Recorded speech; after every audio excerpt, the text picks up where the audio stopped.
Can we ever reach a day when we don't get sick anymore?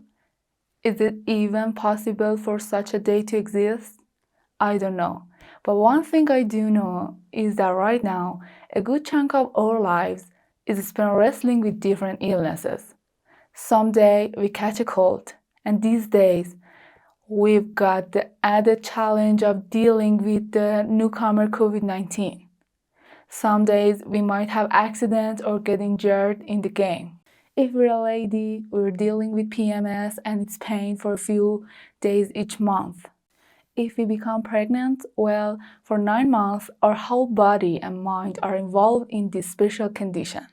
And that's probably the least sick we'll ever be. A larger part of this time, however, is related to our mind. Someday we don't start well and we spend the whole day feeling upset or irritated.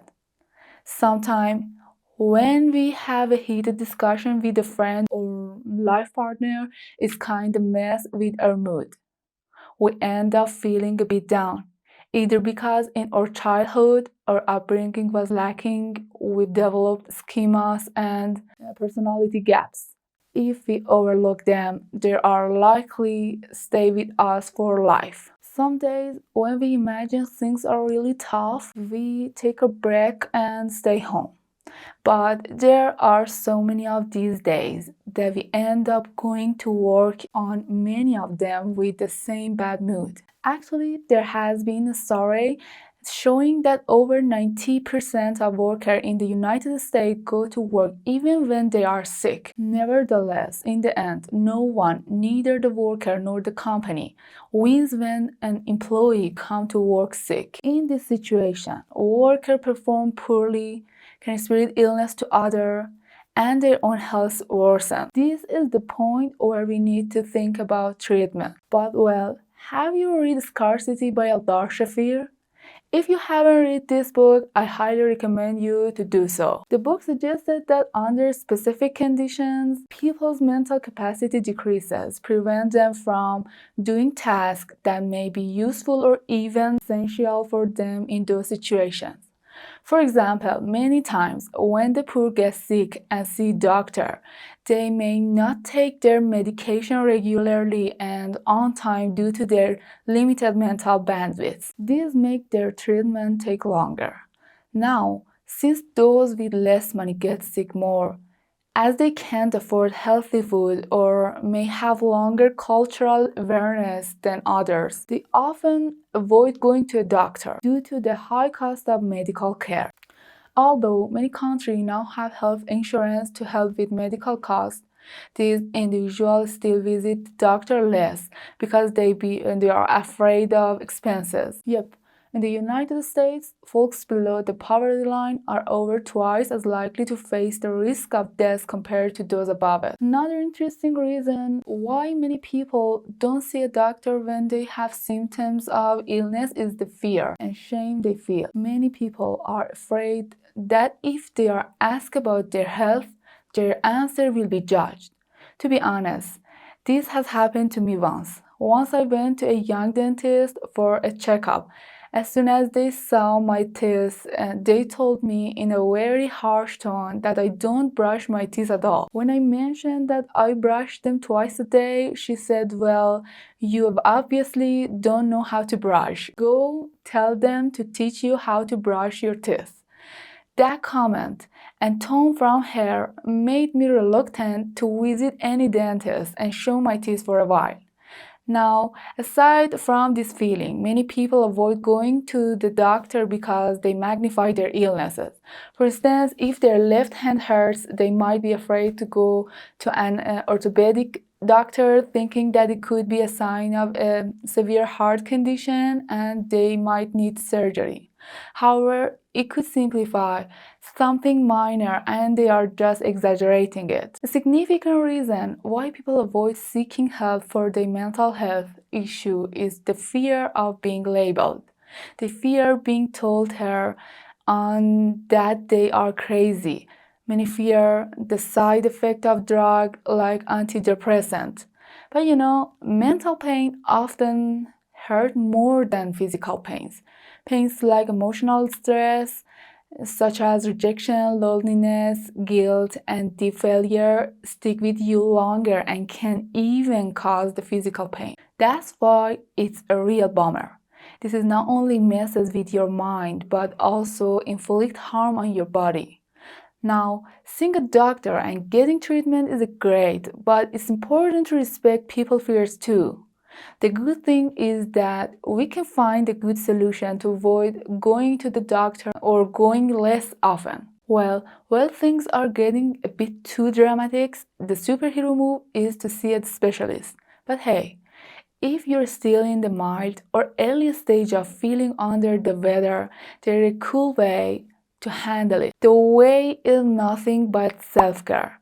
Self-care means taking care of yourself so that you can stay healthy, well, handle your own business, assist and care for others, and accomplish all the tasks you need and want to do. The World Health Organization defines self-care as self-care is the ability of individuals, families, and communities to promote their own health, prevent disease, maintain health, and to cope with illness and disability with or without the support of a health worker. Self-care is any activity that you do to take care of yourself and maintain physical, mental, emotional well-being.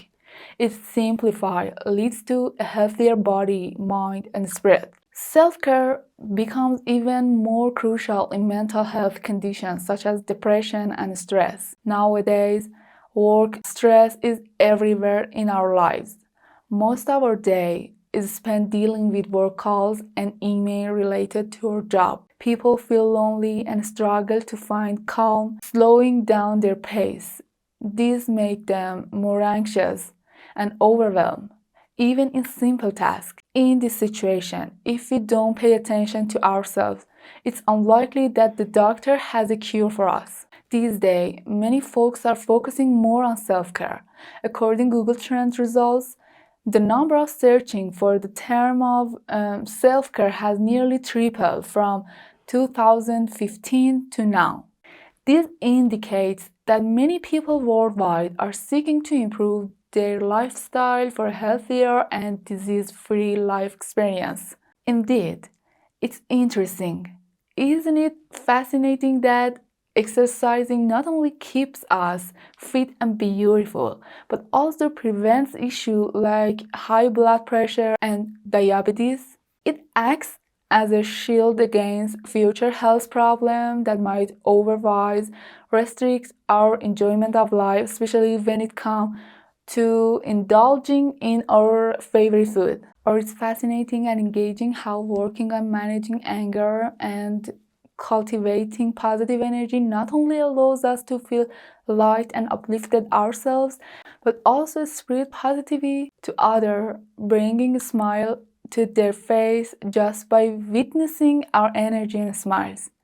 In my opinion, self-care is a talent that only people who are very aware and pay attention to various aspects of a good life possess.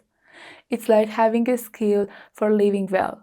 That's why most successful people we see around have somehow embraced self-care and strive to live a healthy life. Here, we don't intend to discuss proper self-care methods.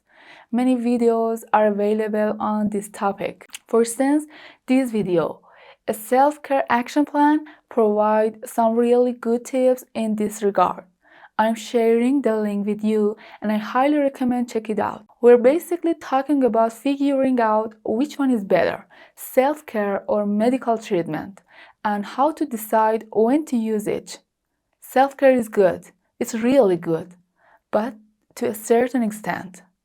The higher the awareness is self-care, the more satisfying the result, and it also comes with increased safety. For instance, you know that being slim and having a fit body can save you from both minor and major illness. One way is to decide to incorporate exercise as a regular routine in your life. Another method is to go and buy the most anonymous weight loss pills and try to make yourself slim with them. The second way has usually turned out to have opposite results. If you're sick and search for symptoms on Google, you might mistake another illness for your own and go down the wrong path. That's why it's better to take care of ourselves before serious illness significantly affect our lives. If you feel unwell mentally or physically, the best approach is to seek medical treatment. Now, to avoid falling into the trap of misguided self-care, there are a few solutions. The first step is to make sure that if you are looking for an article for self-care, it should be among the ones supported by clinical studies. It means that if you read on a website that eating broccoli is good for diabetes, check what reputable source it refers to. These references can assure you of the accuracy of that information. Then check if an article has many references. The more references, the more likely it is to be credible. The second one is to listen to advice on proper care from individual with a reliable background. For example, if you hear on social media about 5 things that enhance body metabolism, check who is providing that information. The advice from an experienced doctor is more reliable than that from a gym instructor. An important point that helps you in self-care is paying attention to the concept known as conflict of interest. If you hear about the health benefits of a medical plan from someone who is a major seller of a plan, don't get too excited right away and don't waste a lot of money buying it. Here, you need to be more cautious because that person might exaggerate or even say someone truths about the benefit of that plan due to the profit they gain from their business. Now that you've been with me up to this point, let's summarize and see what's my opinion on this matter. But before that, I'd like to ask you to subscribe to my channel if you enjoy the style of my videos. Also, if you know someone who might find my content helpful, please share my video with them, because this is the best support you can give me, allowing me to continue with more motivation and speed. Well, now that my conclusion about the topic we discussed aligns with my personal opinion, I'll tell you both of them together. My husband lost one of his uncles due to cancer. He used to say in his final years that he knew cancer treatment would be found within a few years, and from then on, no one would lose their lives to cancer. But unfortunately, he did not live long enough to see that day. Like many diseases such as polio, which once causes a lot of deaths and now there is no news of it, or why go far, like the coronavirus that is now under control and can be managed like the flu, although I hope it stayed away, as this disease is so new and every day it reveals a new face. In short, a day will come when many diseases will be controlled. But what is important until that time, and even after it, is self-care. Being able to live in the best possible way under any circumstance. If we lack vitamins or certain substances in our bodies, we can compensate for them with proper nutrition and multivitamins. Similarly, if our work involves high level of pressure and stress, gaining a better understanding of our emotion and acquiring more experience can help us better control the situation, preventing it from overwhelming us. Well, we reached the end of our video, but this won't be our last video. Thanks for being here. Feel free to drop a comment with your thoughts.